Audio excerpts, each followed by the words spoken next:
नमस्कार दोस्तों, स्वागत है आपका लर्निफाई के यूट्यूब चैनल में।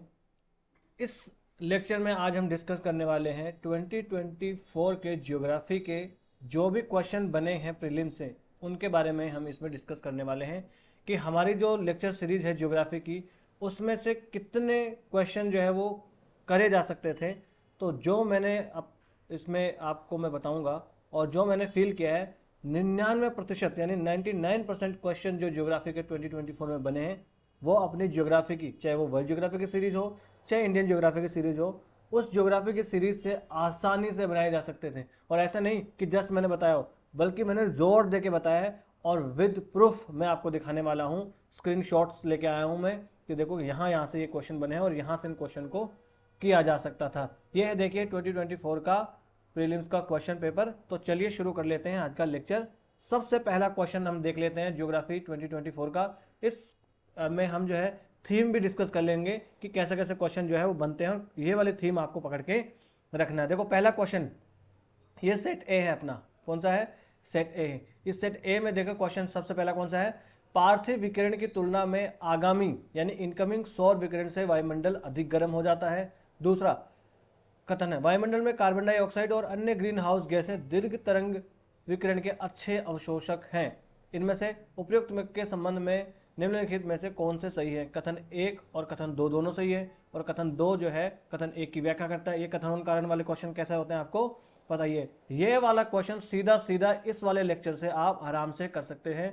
ये वर्ल्ड ज्योग्राफी की सीरीज जो है अपनी, उसमें सीधा का सीधा ये मैंने करवा रखा, आपको बहुत ही शानदार तरीके से डिस्कस करवाया है। और बड़े ही इसमें आप देखिए लिखा है ना, पार्थिव विकिरण के लिए अपारदर्शी होता है और यह सौर विकिरण के एक अंश को सोख लेता है ना।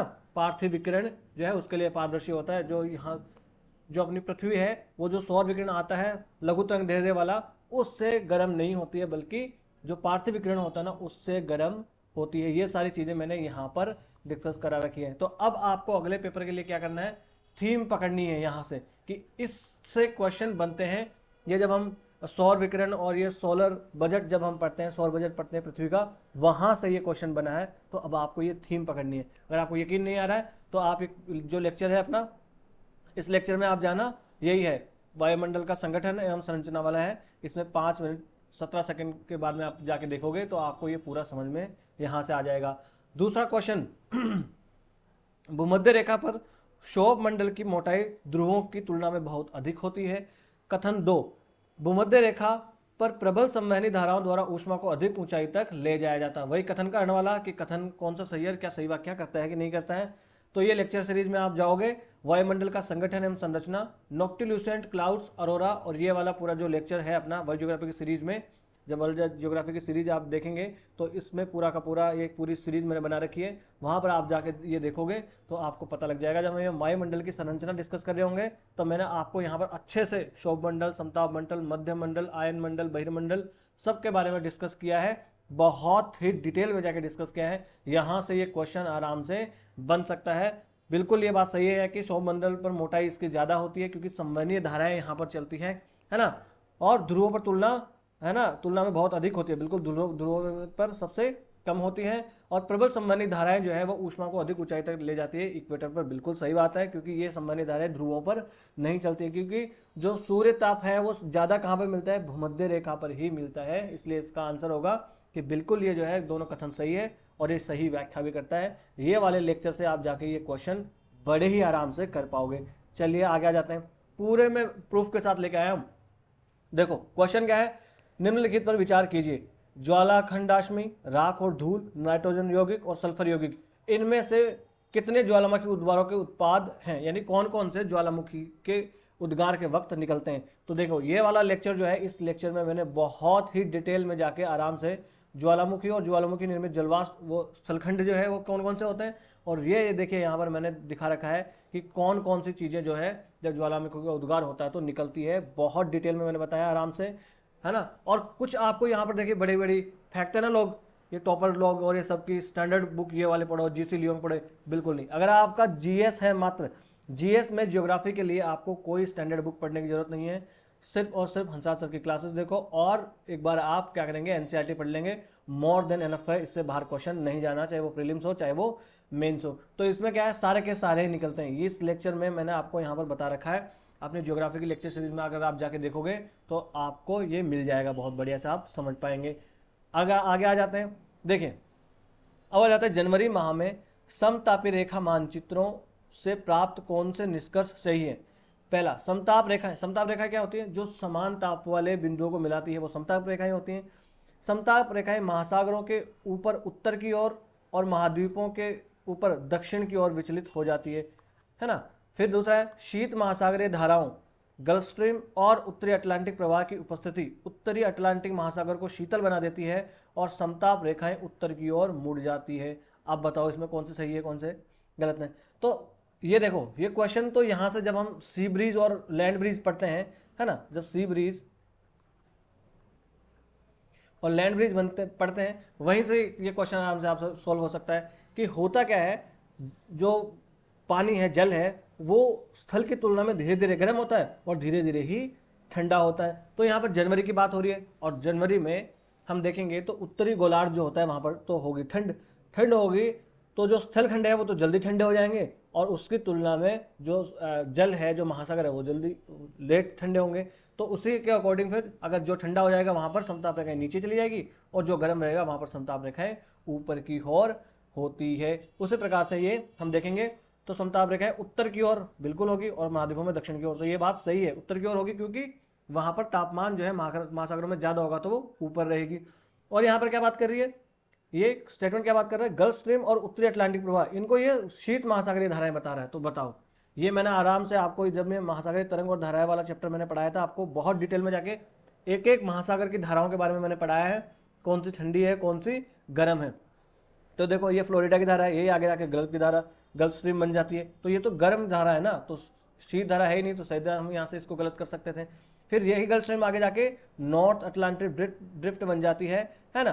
तो फिर नॉर्थ अटलांटिक ड्रिफ्ट जो है ये तो एक गर्म धारा है, उसकी वजह से तो ये नॉर्वेजियन करंट होती है। और मैंने यहाँ पर ये भी बताया था कि नॉर्वे के जो यहाँ पर जो नॉर्वे और रशिया के जो बंदरगाह हैं, जो पोर्ट्स हैं, वो इसीलिए वहाँ पर सर्दियों में भी खुले रहते हैं, इसी नॉर्थ अटलांटिक ड्रिफ्ट की वजह से। तो ये मैंने बहुत डिटेल में जाकर डिस्कस किया हुआ। अगर आपको यकीन नहीं आ रहा आप जाइए और लेक्चर सीरीज में जाकर लेक्चर आप देख सकते हैं, है ना। फिर आगे आ जाते हैं, देखना ये वाली। और ये नदियों वाला चैप्टर तो जब मैं पढ़ा रहा था तब मैं बहुत जोर दे दे के बोल रहा था कि बेटा यहाँ से क्वेश्चन जो है वो बनेगा ही बनेगा।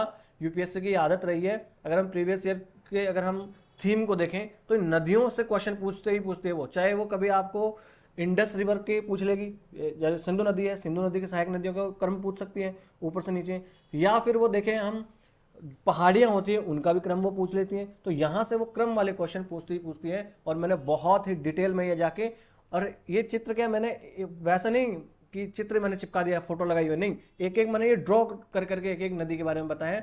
और गंगा नदी के ऊपर तो मैंने 2 वीडियो बनाए बहुत डिटेल में जाके, और वो अगर आपने देखा होता तो आराम से ये कर पाते। और आगे के लिए भी अगर आप चाहें कि ज्योग्राफी में आप अच्छे मार्क्स ला सकते हैं, देखिए ज्योग्राफी, पॉलिटी, यही कुछ सब्जेक्ट हैं जो आपके अच्छे मार्क्स दिलवाएंगे और आपकी प्रीलिम्स की कट ऑफ क्लियर करवाएंगे। तो देखो, पश्चिम से पूर्व की ओर जाने पर, यानी इस तरफ से इस तरफ की ओर जाने पर प्रयागराज के अनुप्रवाह में गंगा में मिलने वाली हिमालय की नदियों के संदर्भ में निम्नलिखित में से कौन सा अनुक्रम सही है। यानी पश्चिम से पूर्व की ओर कौन सी नदियां हैं, घाघरा, गोमती, गंडक, कोसी, ये सब आपको याद रखने की जरूरत नहीं। आप देखो सबसे पहले कौन सी है, यहाँ पर देखिए रामगंगा, फिर है गोमती, फिर है घाघरा, गंडक, है ना, ये बूढ़ी गंडक भी है, देखो कोसी, फिर महानदी। तो देखो कौन सी है, सबसे पहले आएगी रामगंगा। रामगंगा इसमें किसी में दे नहीं रखा है। फिर आनी चाहिए गोमती, तो गोमती किसमें दिख रही है, इसमें दिख रही है, देखो गोमती। फिर घाघरा, गंडक, कोसी, तो इसका आंसर होगा बी।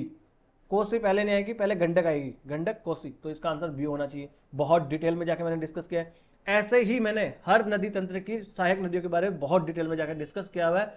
छोटी छोटी नदियां जो है, सुवर्ण रेखा है, पालार नदी है, पेन्नार नदी है, वैगई नदी है, इन नदियों के बारे में भी मैंने आराम से डिस्कस करवाया है बहुत डिटेल में, क्योंकि मुझे पता है यहाँ से क्वेश्चन बनते ही बनते हैं। तो आपको जाना है आगे यूपीएससी 2025 के लिए जाके बिल्कुल डिटेल में जाके आपको ये लेक्चर सीरीज देखनी चाहिए, ताकि आपका एक भी क्वेश्चन गलत ना हो। अगले क्वेश्चन पे आ जाते हैं। देखो अगला क्वेश्चन क्या है, चट्टानों के अपक्षय के कारणों में से एक कारण वर्षा है, ठीक है।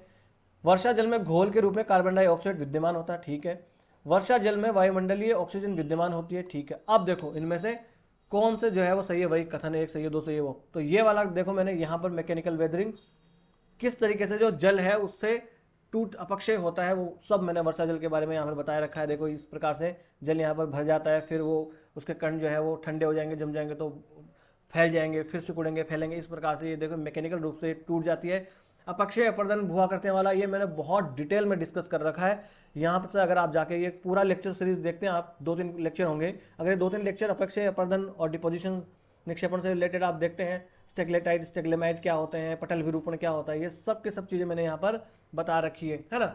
और वो जो हिमानी निर्मित कौन से स्थल रूप हो जाते हैं, और विंड जो होता है उससे कौन से होते हैं, नदी से कौन से स्थल रूप बनते हैं, ये सब मैंने डिटेल में डिस्कस कर रखे हैं। अगर आप जाएंगे और ये वाले लेक्चर सीरीज में जाके देखेंगे तो आपको बड़े ही आसानी से वो लेक्चर मिल जाएंगे और आराम से आप क्वेश्चन जो है वो सॉल्व कर पाएंगे। चलो आगे आ जाते हैं। देखो अब ये देखिए मैपिंग वाला क्वेश्चन आ गया।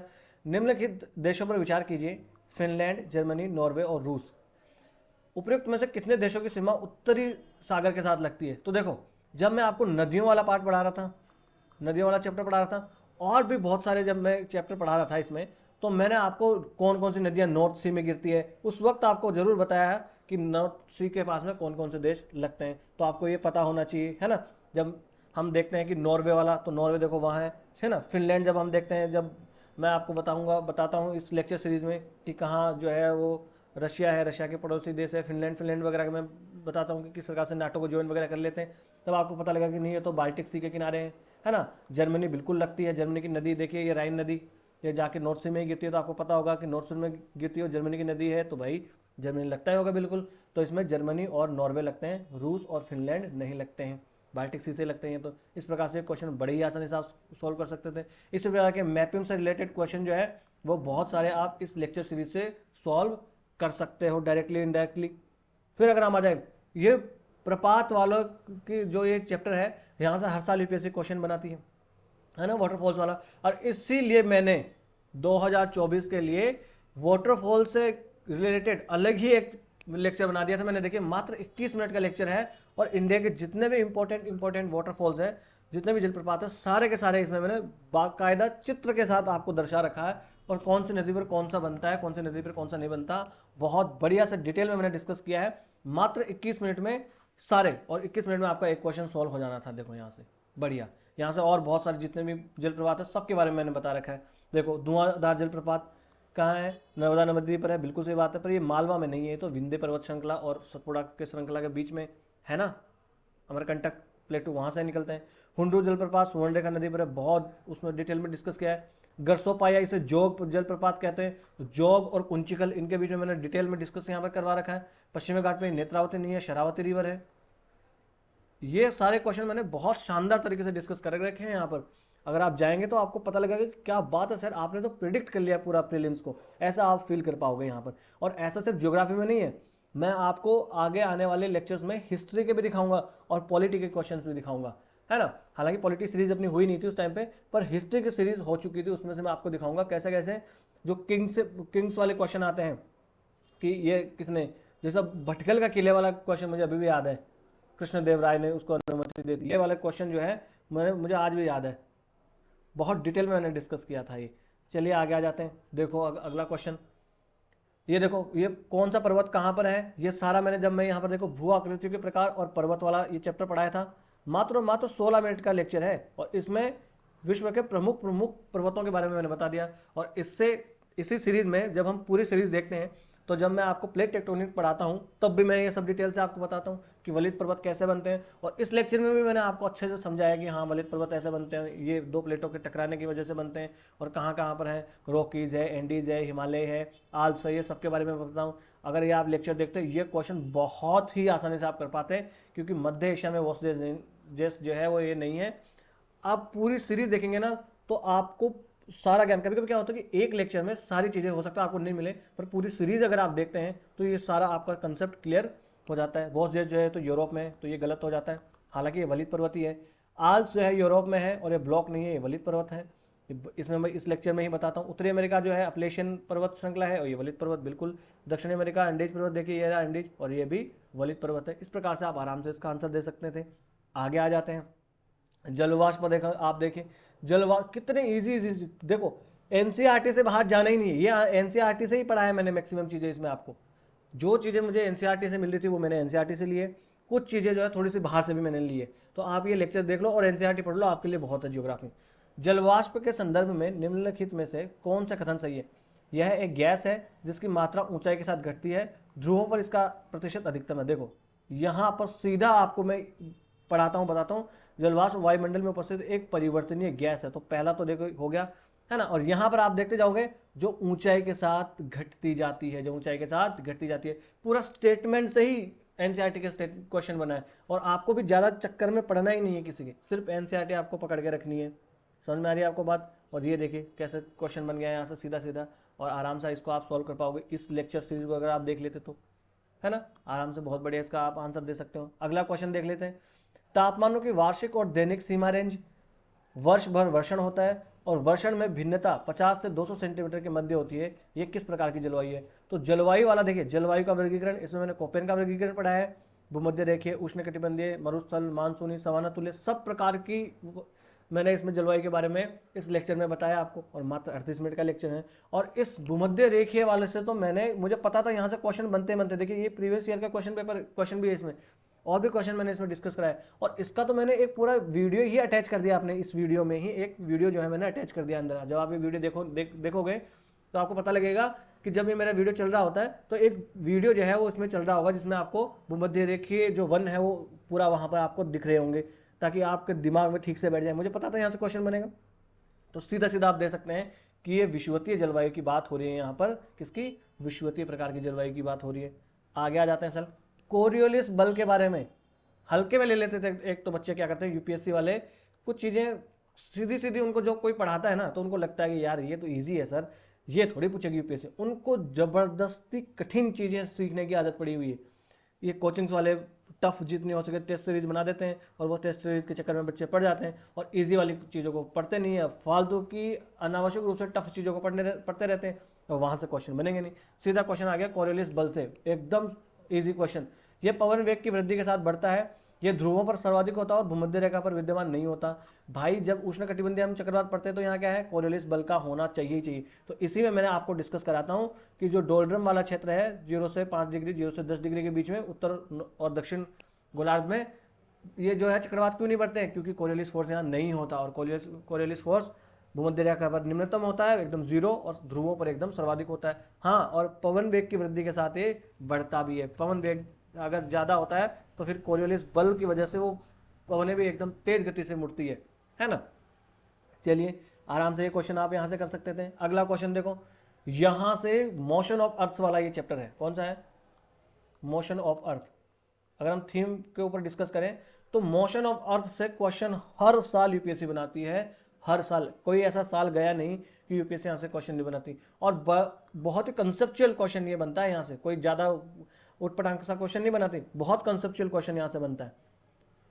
आपने ये पूरी लेक्चर सीरीज डिस्कस देख ली तो आपके सारे क्वेश्चन हो जाएंगे। और मैं तो सोच रहा हूँ इंग्लिश मीडियम वालों के लिए भी, ये तो हिंदी मीडियम वालों के लिए तो करा ही दिया मैंने, इंग्लिश मीडियम वालों के लिए भी एक लेक्चर सीरीज ज्योग्राफी की मैं शुरू ही कर देता हूँ, क्योंकि मैं कोचिंग में भी पढ़ाने जाता हूँ ऑफलाइन, तो उस कोचिंग में मैं ज्योग्राफी ही पढ़ाता हूँ। तो ज्योग्राफी क्या है, मेरा थोड़ा स्पेशलिटी वाला सब्जेक्ट है। तो यहाँ से मैं सोच रहा हूँ कि इंग्लिश मीडियम वाले बच्चों के लिए भी मैं एक जो है ज्योग्राफी की लेक्चर सीरीज शुरू कर दूँ, जिसमें शुरू से क्रिएशन ऑफ यूनिवर्स से ही मैं एकदम बढ़िया से बता दूँ। थोड़े बहुत हिंदी मीडियम वाले भी उससे बेनिफिशियल हो जाएंगे, मतलब बेनिफिशियरी हो जाएंगे, बेनिफिट उनको मिल जाएगा, है ना। आप कमेंट बॉक्स में बताना कि मैं क्या शुरू करूँ दोबारा से, ठीक है। देखो, प्रत्येक वर्ष 21 जून को निम्नलिखित में से किस अक्षांश और किन अक्षांशों पर 12 घंटे से अधिक समय तक सूर्य का प्रकाश विद्यमान रहेगा? तो देखो भूमध्य रेखा पर तो बिल्कुल नहीं, क्योंकि यहाँ पर तो देखो कहाँ पर होगा? ट्रॉपिक ऑफ कैंसर पे, कर्क रेखा पर होगा।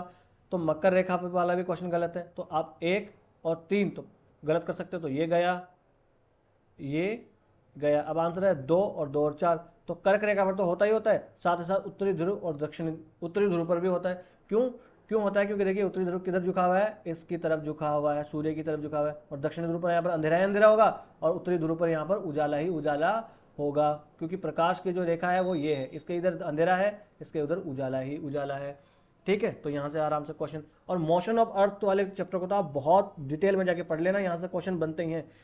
कुछ कॉन्सेप्ट है ही इसके मोशन वाले के, एक बार समझ में आ गए सब कुछ समझ में आ जाना आपको। मैं इनके लिए इंग्लिश मीडियम वालों के लिए शुरू कर रहा हूँ, एक बार आप उसमें से भी थोड़ा बेनिफिट ले लीजिएगा, हिंदी मीडियम वाले बच्चे। ठीक है, तो देखो ये सारे क्वेश्चन, इतने सारे क्वेश्चन यूपीएससी ने ज्योग्राफी से पूछे हैं। बाकी कुछ क्वेश्चन ऐसे हैं जो क्वेश्चन आप एनवायरनमेंट से रिलेट कर सकते हो, या आप मैपिंग बेस्ड क्वेश्चन कर सकते हो, मिनरल वाले क्वेश्चन जो है ऐसा क्वेश्चन है। तो मैक्सिमम क्वेश्चन, मैं कह रहा हूँ 99% क्वेश्चन जो है इस लेक्चर सीरीज से आपके हो सकते हैं। तो आपको कुछ नहीं करना है, हंसराज सर की लेक्चर सीरीज देखनी है और एनसीईआरटी पढ़नी है। ऐसे ही same to same question history में भी बने, किसमें बने, ऐसे ही same to same question history में भी बने हैं, मैं आपको दिखाऊंगा आगे आने वाले लेक्चर्स में, है ना।